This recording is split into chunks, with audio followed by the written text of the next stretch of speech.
नमस्कार दोस्तों, Bihar civil court की 7692 वैकेंसी आई थी। इसमें स्टेनो और कोर्ट रीडर का एग्जाम हो चुका है, लेकिन अभी तक प्यून और क्लर्क का एग्जाम नहीं हुआ है और छात्र इंतजार कर रहे हैं। चूंकि 2 साल पूरे हो चुके हैं और ऐसे में उम्मीद था सभी लोग कह रहे थे कि 15 मार्च को एग्जाम हो जाएगा, लेकिन 15 मार्च भी आने वाला है और लेकिन अभी तक न एडमिट कार्ड रिलीज हुआ है, न ही छात्रों के लिए कोई ऑफिशियल नोटिफिकेशन आया है। इस पूरे मुद्दे पर बात करने के लिए हमारे साथ दरोगा गुरु रहमान सर है। सर से जानेंगे कि क्या परीक्षा का डेट और ज्यादा बढ़ सकता है या चुनाव बाद अब हो सकता है या क्या कुछ हो सकता है। सर से बात करेंगे। सबसे पहले सर स्वागत है आपका। बहुत बहुत धन्यवाद, बहुत बहुत धन्यवाद। Sir, Bihar civil court 7692 vacancy आई थी और उसमें 2 जो पोस्ट थे, स्टेनोग्राफर और कोर्ट रीडर का एग्जाम हो चुका है। क्लर्क और प्यून वाले अभी भी इंतजार कर रहे हैं। कहा जा रहा था कि 15 मार्च तक एग्जाम होने की संभावना है। एक्सपेक्टेड डेट 15 मार्च थी सर, लेकिन अभी तक एग्जाम नहीं है और न कोई ऑफिशियल नोटिस आया सर। देखिए, एक बात तो स्पष्ट रूप से हम बता दें कि क्लर्क की परीक्षा की तैयारी हो चुकी है। हाँ। लेकिन क्लर्क की परीक्षा अब हमको लगता है कि ये अब इलेक्शन बाद ही होगा। लेकिन काफी लोग कह रहे हैं कि 1-2 सप्ताह में इसका परीक्षा ले लिया जाए। नहीं तो सूचना मिलना चाहिए था ना। बिल्कुल ऑफिशियल आना चाहिए। उसका ऑफिशियल कोई सूचना नहीं है। इसको लोग जिस रूप में रहे, कोर्ट की बात सबके सामने आती भी नहीं है। हाँ। और ये कुछ क्लर्क का एग्जाम तो होना है। प्यून का एग्जाम थोड़ा सा लटकेगा इसलिए कि प्यून के एग्जाम में नेपोटिज्म चलता है, भाई भतीजावाद चलता है। अच्छा। और प्यून के एग्जाम में कोशिश रहती है कि सब कोई अपने अपने आदमी को करा दे, तो उसमें लेट हो सकता है। लेकिन जून से पहले मुझे नहीं लग रहा है कि आपको कोर्ट से संबंधित जो परीक्षा बाकी है वो परीक्षा लिया जाए। अच्छा। और जून में लेकिन श्योर है। अगर ले ले high court, civil court, high court अगर ले लेता पहले तो अच्छी बात है। लेकिन मुझे अभी तक कोई सुबुगाहट नहीं लग रही है, कहीं से भी किसी तरह का कोई सुबुगाहट नहीं है। इसके बावजूद कि हाई कोर्ट में, सिविल कोर्ट में बहुत सारे पेशकार, बहुत सारे रजिस्ट्रार से मैं परिचित हूँ, उनसे पूछने पर वो खुद बोलते हैं कि अभी इसके बारे में कोई असमंजस की स्थिति बनी हुई है, कब होगी उसकी गारंटी नहीं है। लेकिन परीक्षा होनी तय है और क्लर्क में पास करना भी बहुत आसान है। प्यून में पास करना टफ चीज है। टफ चीज इसलिए कि प्यून में बहुत सारा चीज मायने रखता है, लेकिन क्लर्क में पास करना, अगर थोड़ा सा आपको रीजनिंग आता हो, थोड़ा सा मैथ आता हो, थोड़ा सा अंग्रेजी आप जानते हो, थोड़ा सा हिंदी आप जानते हो, थोड़ा सा जीके जीएस जानते हो, कंप्यूटर की थोड़ी सी आपको जानकारी है, तो मैंने देखा है कि मैक्सिमम लड़के जो थोड़ा पढ़ने में ठीक है उनका स्पष्ट रूप से क्लर्क में नौकरी होती है।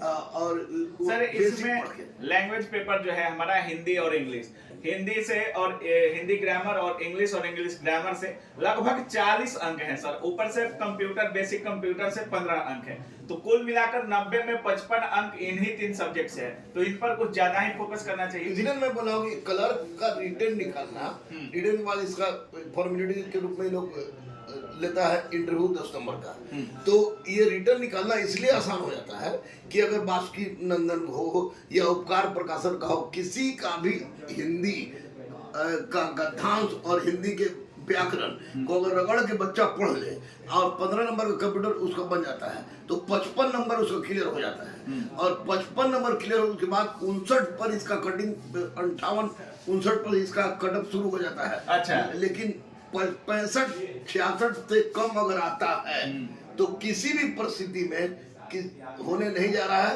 59-60 लाने पर रिटेन क्वालिफाई करना संभव है, हो जाएगा।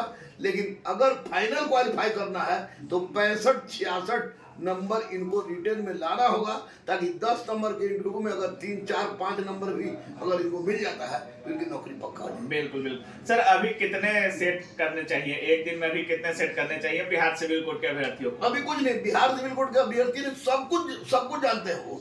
मैथ हल्का सीखे लिए हैं, रीजनिंग हल्का सीखे लिए हैं, कंप्यूटर जानते ही हैं, हिंदी और अंग्रेजी जानते ही हैं। तो अभी 3 सेट मारे डेली 3 सेट। अच्छा, मतलब 90 क्वेश्चन डेली लगाना है। हाँ, बड़ी अच्छी नौकरी है। अच्छा, बड़ी अच्छी नौकरी है, आराम की नौकरी है। 3 सेट मारे, अगर 3 सेट मारते हैं, इधर उधर भटकते नहीं हैं, यूट्यूब के चक्कर में नहीं रह, 3 सेट केवल मारते हैं, तो ऐसी परिस्थिति में मैं दावे के साथ कह रहा हूँ कि इनका रिजल्ट होगा। साथ ही साथ मैं इनसे ये भी कहूंगा कि ये 3 सेट मारे, लेकिन कंप्यूटर का केवल सैद्धांतिक ज्ञान से इनका काम नहीं चलेगा।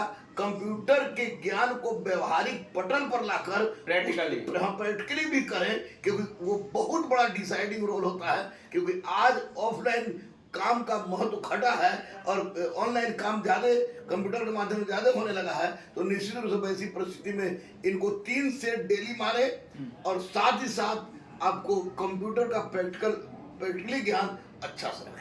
चलिए, बहुत बहुत धन्यवाद। Thank you. तो बाकी आप सुन रहे थे, हमारे साथ दरोगा गुरु रहमान सर थे। और सर जिस तरह से कह रहे हैं कि एग्जाम जो है अब अधिकतर चांस यही है कि इलेक्शन के बाद हो सकता है। बाकी सर कह रहे हैं कि प्यून का जो एग्जाम है उसमें कुछ और ज्यादा देर हो सकता है। और जो भी अभ्यर्थी है 3 सेट डेली लगाए और लगभग 60 अंक की प्रिपरेशन आपकी हर हालत में 90 में 60 अंक आने ही आने चाहिए। बाकी आप सर के बातों से कितना सहमत है और कितना सहमत है, अगर आप भी सिविल कोड के फॉर्म अप्लाई किए हैं तो आपकी इस पूरे वैकेंसी के बारे में क्या कुछ राय है, अपनी राय कमेंट सेक्शन में जरूर रखिएगा। आप देख रहे थे काबिल न्यूज। जय हिंद।